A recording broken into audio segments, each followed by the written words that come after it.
For the GOP, this is very much the season of falling in line. Now, previously, we had some big men, some mavericks, some rebels.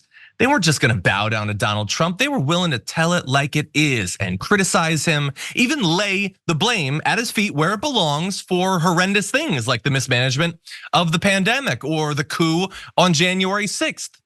But now it's looking like he might be president again, so those big men are suddenly deflating and no longer mavericks, no longer rebels. We wanna show you some of the most embarrassing versions of this. And I wanna start with someone who never misses an opportunity to embarrass himself. That is Lindsey Graham, going to ridiculous lengths to apologize for the crimes Donald Trump is accused of having committed. Take a look at this. David Pecker, who ran the National Enquirer's parent company, testified that he paid to catch and kill stories about Trump, specifically to help his presidential campaign. You don't have any concerns about that? You know, apparently a lot of people do this. Arnold Schwarzenegger, Tiger Woods. No, I think the whole thing is a crock. Tiger Woods is not running for president, and the allegation is about, at least not yet. Yeah, no, I got it. Yeah, I think the whole thing's BS. Okay. Yeah, I think it's the whole BS. Yeah, political BS. I agree. At long last, I agree with Lindsey Graham. I think that everything you just said is BS, political BS. He's just saying what he thinks he needs to say. Those other people are not running for president. Like, can you imagine, dear viewer, if it turned out that Obama or Joe Biden had the New York Times catching and killing stories? The Washington Post takes a story about a scandal and just kills it. Do you think they'd be going on Fox News like, well, I don't like the guy, he's a commie and a fascist, but Arnold Schwarzenegger did it, so I think we're fine. Hey, I'm glad you're here. Listen, in order for the damage report to keep on going, we need viewers like you to become a member on YouTube. Can you click the join button on YouTube today? Thank you. I kind of doubt it. Now, obviously, that doesn't bother him. Will he, in the end, be willing to line up behind a guy if it bothers the jurors? Take a look at this. If he is convicted, you will still support him and vote for him?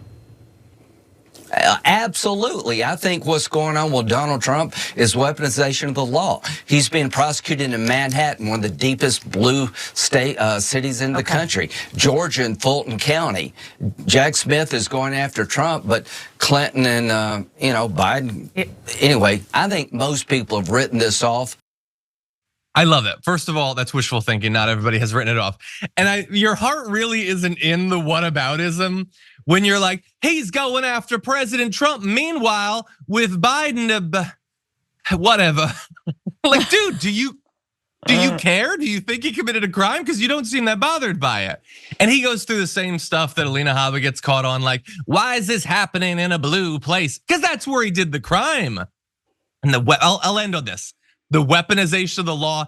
It's not the weaponization of the law. It's the lawinization of the law. It's saying that laws matter, and if you break them, you should be prosecuted. That's not turning them into a weapon. That's having them be the thing they're supposed to be. Francesca, what do you think?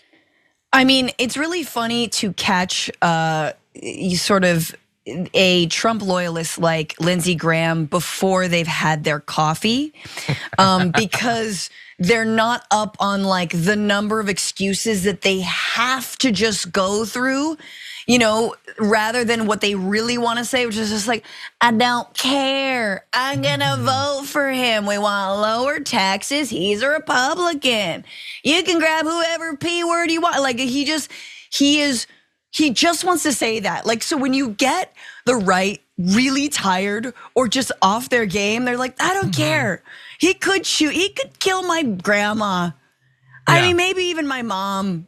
I don't know. But I would have loved to have seen, you're 100% right. Like they're kind of beaten down. And what wouldn't you be if you were Lindsey Graham at this point? It would be tough to even get out of bed. What she could have done is said, now I'm gonna ask you a follow-up, Senator Graham. I'm gonna ask you if you're still gonna vote for Trump, but don't answer yet. I wanna make this more interesting. And she snaps her fingers, and Donald Trump walks into frame, in Lindsey Graham's frame, zips down his fly and begins peeing on Lindsey Graham's head. Lindsey Graham would turn to the camera as urine streams down his face and said, of course I'm gonna vote for him. Like that would happen. These are not men, they're not rebels, they're not mavericks, they're nothing. They're pathetic, spineless creatures. They should be found, when like a submarine goes deeper into the ocean than it's ever gone before, and you find submersible. Those weird little creatures. That's who these senators are, okay? They're no better than that. They should go on that submersible. Hey, what's down there? Ooh, maybe your spine is all the way down in the deep blue sea.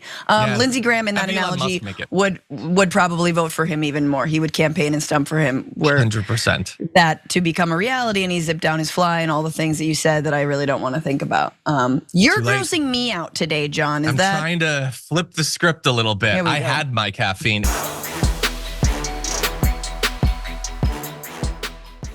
When you click the join button and become a tier 2 member, you get access to all of our weekly top 10 lists. What are you waiting for?